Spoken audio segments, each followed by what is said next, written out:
জুলাই গণহত্যা ও মানবতাবিরোধী অপরাধের মামলায় সাবেক প্রধানমন্ত্রী শেখ হাসিনার বিরুদ্ধে ১৭ ডিসেম্বরের মধ্যে তদন্তের অগ্রগতির প্রতিবেদন জমা দেওয়ার নির্দেশ দিয়েছেন আন্তর্জাতিক অপরাধ ট্রাইব্যুনাল।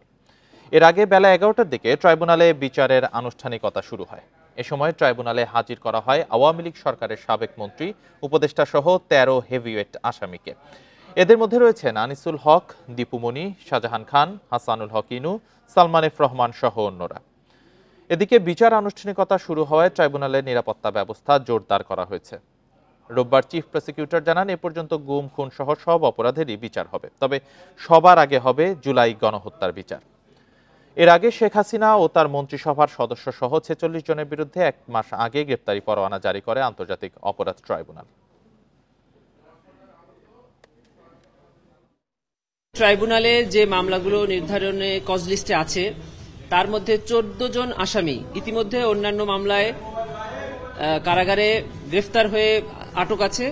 তাদেরকে এই মামলায় গ্রেফতার দেখানো হয়েছে। আমরা তদন্ত সংস্থা এবং প্রসিকিউশন টিম একসাথে এই এতদিন যে তদন্ত কার্যক্রম করেছি সে বিষয়ে আমরা আদালতকে অবহিত করব। এবং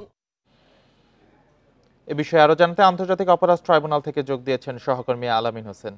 আলামিন হোসেন, বিচারের আনুষ্ঠানিকতা তো শুরু হয়ে গেছে, এখন পর্যন্ত এর প্রক্রিয়া সম্পর্কে কি তথ্য আছে আপনার কাছে, বিস্তারিত জানতে চাই।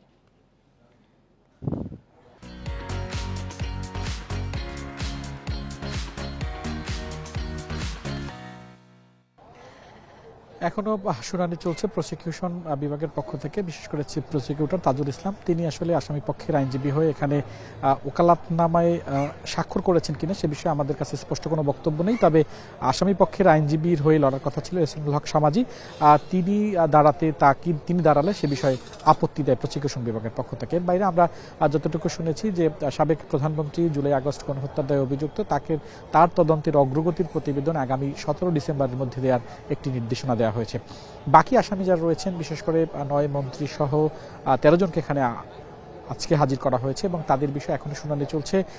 এর আগে প্রসিকিউশন বিভাগের পক্ষ থেকে যেটি জানানো হয়েছিল যে তাদের তদন্তের প্রতিবেদন তাদের আলাদাভাবে তাদের কাছে চাওয়া হবে এবং তদন্ত সংস্থার আবেদনের প্রেক্ষিতেই গত ২৭ অক্টোবর আপনি জানেন যে আন্তর্জাতিক অপরাধ ট্রাইব্যুনালের যে ৩ সদস্যের বেঞ্চ রয়েছে তার গোলাম মর্তুজার নেতৃত্বাধীন শফিউল আলম মাহমুদ এবং এতামুল হক এনাম চৌধুরীর নেতৃত্বে তারা আসলে নির্দেশ দিয়েছিলেন যে ৪৬ জনকে প্রথম গ্রেপ্তারি পরোয়ানা জারি করেছিল আন্তর্জাতিক অপরাধ ট্রাইব্যুনাল আদালত, তাদের মধ্যে যারা গ্রেপ্তার হয়েছেন তাদেরকে এখানে আদালতে হাজির হওয়ার, অর্থাৎ অপরাধ ট্রাইব্যুনালে তাদেরকে হাজির হওয়ার একটি নির্দেশনা দিয়েছেন এবং তারই ধারাবাহিকতা আজকে সকাল ১০টার দিকে এখানে এই ১৩ জনকে আনা হয়েছে এবং তারা এখন বিচারের যে আনুষ্ঠানিকতা সেটি আসলে চলছে।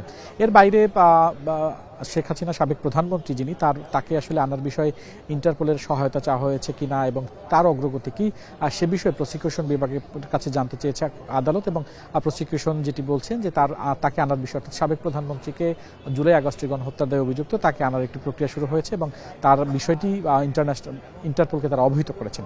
এর বাইরে এখানকার নিরাপত্তার পরিস্থিতির কথা যদি বলি, আপনি জানেন যে এর আগে এই আসামিদের যখন লোয়ার কোর্টে অর্থাৎ অধস্তন আদালতে তখন তাদেরকে তোলা হয়েছিল, তখন নানানভাবে তাদেরকে শারীরিকভাবে হয়রানি করা হয়েছিল, বিব্রতকর এবং অনাকাঙ্ক্ষিত পরিস্থিতি তৈরি হয়েছিল। আজকে সেরকম পরিস্থিতি একদমই নেই। আদালত চত্বর, বিশেষ করে আন্তর্জাতিক অপরাধ ট্রাইব্যুনালের এই দিকটা, অর্থাৎ এই অঙ্গন নিশ্চিদ্র নিরাপত্তা রয়েছে। গণমাধ্যম কর্মী ছাড়া বাইরে কাউকে আসলে এখানে ঢুকতে দেওয়া হচ্ছে না।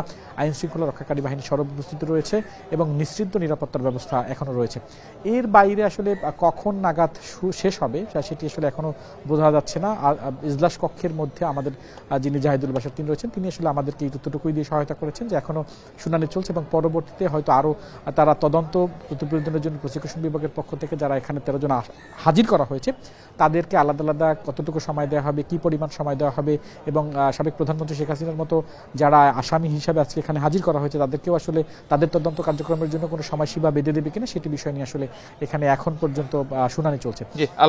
তথ্য সংগ্রহ করতে থাকুন, আমরা আবার পরবর্তীতে আপনার সাথে যোগাযোগের চেষ্টা করব। ট্রাইব্যুনাল চত্বর থেকে জানাচ্ছিলেন সহকর্মী আলামিন হোসেন।